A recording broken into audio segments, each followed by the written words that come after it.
So we're here at the Norwegian School of Sports Sciences, where we have the 2026 World Championship in Heyball for both the Parasport and the Under-19 athletes. It's been great having the event here in Oslo, in my home city, showing the world this great venue at the Norwegian School of Sports Sciences.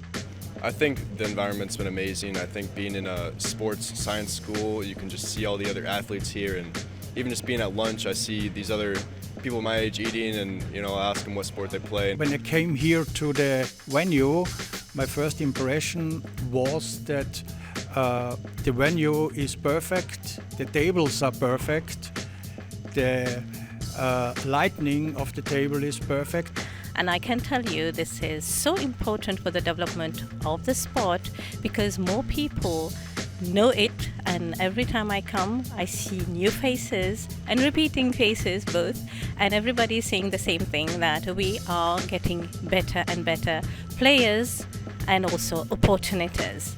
So this is one of the biggest things Joy is doing, and hope we shall meet again next year. I'm Glenn Weiland, President of WPA Live.tv. When most people think about CUE sports, they think about competition. They think about championships, trophies and winning. But behind every player is a story of sacrifice, a story of growth, a story of becoming something more than an athlete. Different countries, different cultures, different backgrounds, one shared passion. The game becomes a bridge, a common language. One of the coolest things about CUE sports is that anyone can play. Age doesn't matter, nationality doesn't matter, physical ability doesn't matter. Everyone belongs, and that's where these stories become bigger than sport. There's a common theme linking these athletes. Growth comes from facing difficult situations, not avoiding them. It's how you find out who you really are. Under pressure, every athlete feels it, but champions learn to manage it. It's about showing up every single day, one moment at a time, one decision at a time, one opportunity at a time. That is the mindset of a winner. In a world that often celebrates instant success, these stories remind us that real achievement is built differently, through patience, through resilience, through consistency, and through the willingness to keep showing up. It's about the long game, not just the quick game. A pool table brought into a family home, a young player with a dream, a journey that now reaches across the world. This is more than a story about CUE sports. It's a story about possibility, and it's exactly why the WPA focus on these important games. Because in a world divided by age, nationality, language, disability and background, one sport continues to bring everyone to the same table. I'm Glenn Weiland. This is a great opportunity for our youth athletes, talking about the pathway to the adult championships that we are arranging for them in the future. But as for juniors now, it's really nice to compete on the same tables and the same kind of venue as the adult athletes do. Currently working on inclusion of the Olympics in Brisbane 2032.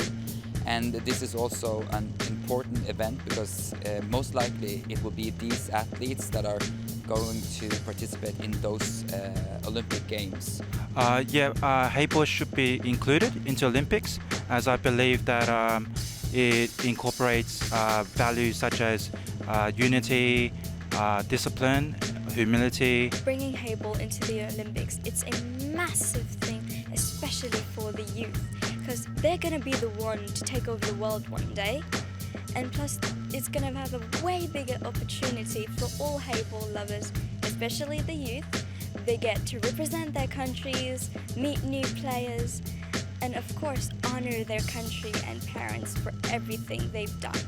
The competition is so tough, and I think especially in the United States, pool has a stereotype of being a bar sport and being dirty. You have cowboys and all that stuff from the movies, and I think Heyball and pool is just so much more than that nowadays, and I think people need to look at it through a fresh lens, and it's just a much cleaner sport than it was years ago, and I think that's something that Joy and Heyball has been working to improve. And of course, Heyball is one of our important disciplines and in the WPA, and it's great having this event here in Norway for the first time. Of course, for this event we have had the WPA Live here to cover all of the 20 tables that we have set up in this venue, and it's been great for all of the parents, coaches, family to see their young athletes competing in this event. So without them, that wouldn't be possible to show the world what we are doing here this 4 days here in Oslo.